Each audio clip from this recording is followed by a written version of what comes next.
किसी लड़की की शादी हो जाए और शादी होने के 6 महीने भी वो हस्बैंड ना रखे, छोड़ दे, और सास ससुर भी इतनी बदतमीज़ी करें कि कुछ कह नहीं सकते, और वो लड़की अपने मायके आने पे मजबूर हो जाए, कैसा लगेगा? हाँ, तो मैं ऐसी ही बात करूँगी।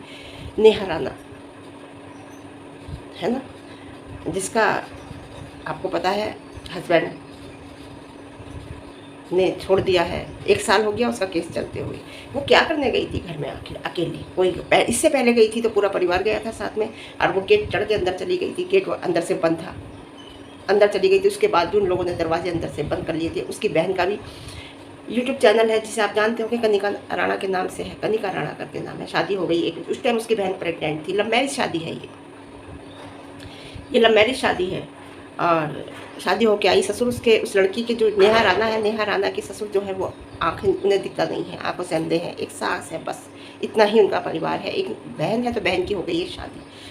ऐसा क्या हुआ इस परिवार में जो लड़की 6 महीने भी नहीं रह पाई, जबकि 5 साल का इनका रिलेशन था शादी से पहले, मतलब जान पहचान थी, बोलचाल थी। उसके बावजूद भी ये शादी के बाद ये 6 महीने नहीं रह पाई। 5 साल का एक रिश्ता क्या ऐसे टूट गया?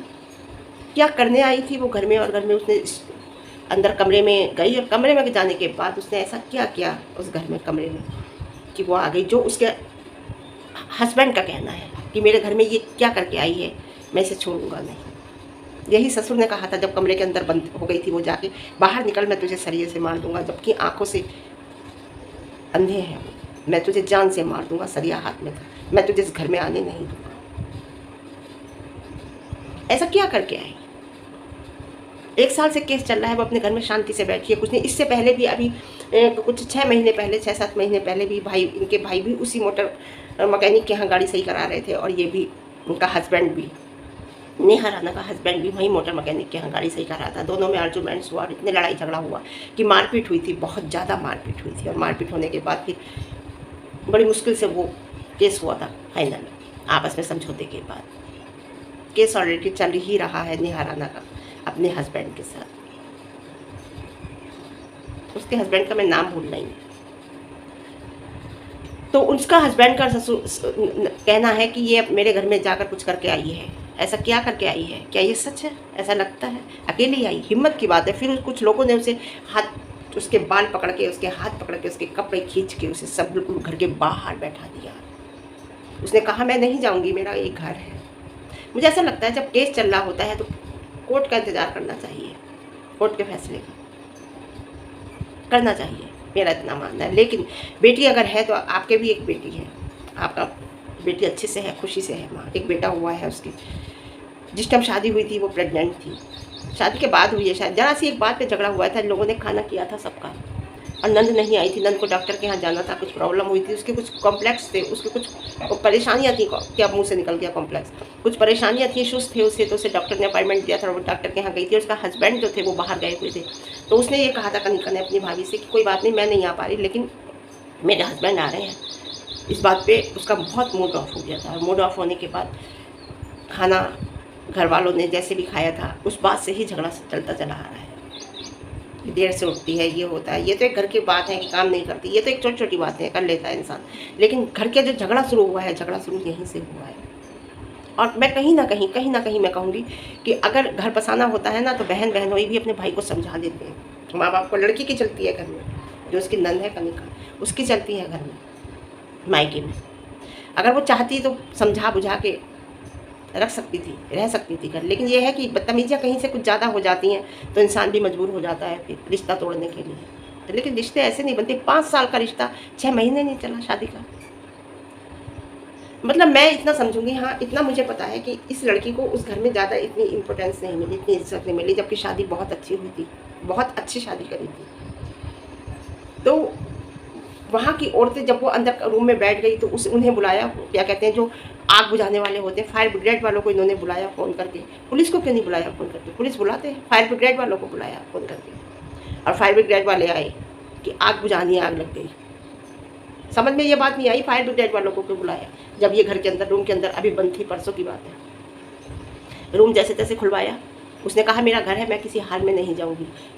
तो कुछ 2-3 लोग और थे, वो कह रहे थे हम खिड़की तोड़ देंगे ऊपर से। वो तोड़ के निकाला, वो कैसे निकाला ये नहीं मालूम, कैसे आई वो बाहर। और बाहर आने के बाद उसे वहाँ औरतों ने शायद रूम ही बंद कर, ऐसे ज़बरदस्ती नहीं रह सकते आप। औरतें आई और औरतें आने के बाद उसका बाल पकड़ के, कपड़े पकड़ के उसे बाहर बैठा दिया और अंदर से गेट लॉक कर लिया। क्या ऐसा होता है? ऐसा होता है एक सभ्य परिवार में? ऐसा नहीं होता। एक सभ्य परिवार, ससुर ने कहा तू बाहर निकल, मैं तुझे जान से मार दूंगा, मुझ पे कोई केस नहीं चलेगा क्योंकि मैं आंखों से मुझे दिखता नहीं। ये सब चीज़ें उसके मोबाइल में रिकॉर्ड। अब उसमें कुछ लोगों का कहना ये है कि वो इसलिए आई थी, उसे केस मजबूत करना था।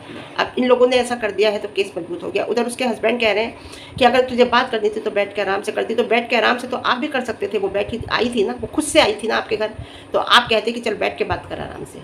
ये तो आप बाद में कह रहे हैं। आपका अपना कमेंट बॉक्स देखिए, उस टाइम कितना हेट से आपका कमेंट बॉक्स भरा पड़ा है। इस टाइम आपकी बहन का, आपकी नंद का कहना कुछ नहीं आया, नंदोई का कोई कहना नहीं आया, कोई उनकी बात नहीं आई है। आखिर क्यों? उसे बाहर बैठा दिया। उसका लास्ट स्टेटमेंट ये था कि वो बाहर बैठी थी और कहती थी मैं भी यहीं बैठी हूँ। कब तक बैठी रहती? 1 घंटे 2 घंटे रात का टाइम था, 3 घंटे 4 घंटे, कितनी अपने घर चली गई होगी। उसने कहा मुझे मैके वालों ने भी निकाल दिया।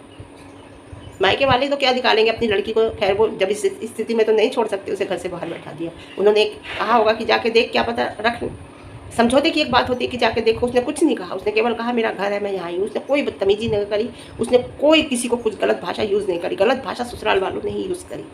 उस लड़की ने कुछ नहीं कहा, नेहा राणा ने। उसने कोशिश की, जो कोशिश नहीं चाहते। अब उसके सब रिकॉर्डिंग उसके मोबाइल में सब चीज़ मौजूद है। वो गई थी, कुछ भी नहीं कहा। जो भी बदतमीजी करी है ससुराल वालों ने करी है उसके साथ। इस बार अरे पिछली बार जब भी आई थी तो वो सब उसके घर वाले थे, वो एक गेट बंद कर दिया था तो गेट चढ़ के ऊपर अंदर चली गई थी। तब भी हस्बैंड ने कहा था कि बैठ के बात करती, ये क्या बदतमीजी है। इस बार भी कह दिया बैठ के बात करती। तो बैठ के बात करने के लिए तो आपको 1 साल मिला था, आपने क्यों नहीं बात करी बैठ के? आपको बैठ के बात करनी चाहिए थी, क्यों नहीं करी आपने बैठ के बात? जब इतना कुछ हो जाता, इस बार आपकी तरफ से हुआ है, उसकी तरफ से कुछ नहीं हुआ। वो तो सीधी आई थी आपके पास। अब आप कह रहे हैं कि मेरे घर में कुछ ऐसा करके चली गई है, मैं इसे छोड़ूंगा नहीं। क्या क्या करके गई है? क्या है ये? 1 साल हो गया है आपको शादी आपने इसलिए करी थी कि 6 महीने रख के छोड़ देंगे। अगर आपको ये बात, सारी बातें घर वालों ने कही थी, घर वालों को नहीं पता था उस टाइम? तो आपको बहुत जल्दी थी आपके घर वालों को शादी की। ये कहना कि जल्दी से कर दो, हमारे पास टाइम नहीं है। उन्होंने कहा था थोड़ा सा टाइम लेते हैं, तो उन्होंने आपके घर वालों ने कहा था नहीं जल्दी कर दिया। उस टाइम तो इतनी जल्दी थी शादी की।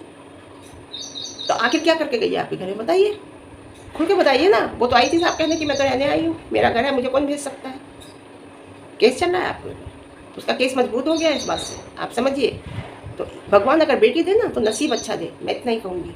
अब बेटी को पढ़ा लिखा के परिपक्व करके अपने पैरों पे मजबूत करके उसके बाद शादी करें। कभी शादी के बारे में ना सोचें, जल्दबाजी ना करें शादी के बारे में। हमेशा ये सोचो कि जो हम दहेज में पैसा लगाएंगे, शादी में पैसा लगाएंगे, वो पैसा हम लड़की को पढ़ा लिखा के मजबूत बनाने में लगा दें, तो वो शादी तो लड़की अपने आप इतना पैसा इकट्ठा कर लेगी 2 साल के अंदर, 1 साल के अंदर, कि शादी तो हो जाएगी। बहुत सी माएँ दहेज जोड़ना शुरू कर देती हैं लड़की के लिए, जैसी लड़की पैदा होती है। नहीं, हमेशा लड़की के लिए पैसा जोड़ो। दहेज के बारे में मत सोचो, दहेज तो वो इकट्ठा अपने आप कर लेगी, 1 साल भी नहीं लगता। उसे वो पैसा उसकी पढ़ाई लिखाई में, उसे मजबूत बनाने में लगा दो। उसके दिमाग में बचपन से ये बात बैठा दो कि तुझे पढ़ना है, तुझे कुछ बनना है। जब तो कुछ बनेगी जब ही तेरी समाज में इज्जत होगी, हर जगह इज्जत होगी, और तुझे लाइफ पार्टनर भी वैसा ही मिलेगा जैसे तुम होंगी। अगर तुम ऐसी होंगी तो तुम्हें लाइफ पार्टनर भी वैसा ही मिलेगा जैसे तुम हो। और ज़िंदगी भर यही सोचोगी कि अगर मुझे मार्केट शॉपिंग करने के लिए जाना है तो मुझे हस्बैंड से लेना। बात ये नहीं है कि हस्बैंड वाइफ का पैसा अलग अलग होता है, एक ही होता है, लेकिन एक इम्पोर्टेंस, एक उसकी इज्जत, एक उसका रेपुटेशन एक अलग ही होती है। खाना बना के वो जब भी खिलाती है, लेकिन खाना बना के खिलाने में उसकी एक रेपुटेशन अलग होती है। अगर कुक भी लगा लेती है, खड़े होकर ऑर्डर देती है बनवाते हुए, लेकिन एक उसकी इमेज अलग ही होती है। तो मैं कहती हूँ बेटियों के लिए कभी दहेज मत छोड़ना, बेटियों को पढ़ा लिखा के एक मजबूत बनाना, ताकि नेहा राणा की तरह उसकी इतनी दुर्गति ना हो। बहुत लड़कियों की आप देखती हो ससुराल में दुर्गति होती है, लड़कियों की दुर्गति ना हो, उन्हें इस काबिल बनाओ। तो ठीक है, आज के लिए इतना ही कहूँगी, छोटी सी वीडियो। मेरी आज वाईफाई खराब हो रहा है, वाईफाई कनेक्शन नहीं आ रहा, रात आंधी वांधी आई, पता नहीं क्या हुआ है, देखते हैं। तो ठीक है, आज के लिए इतना, फिर मिलते हैं अच्छे रिव्यू के साथ। रिव्यू पसंद आए लाइक शेयर कमेंट, और ज़्यादा पसंद आए चैनल पर नए है तो चैनल को सब्सक्राइब करना। ठीक है, ओके बाय। छोटी सी वीडियो है मेरी।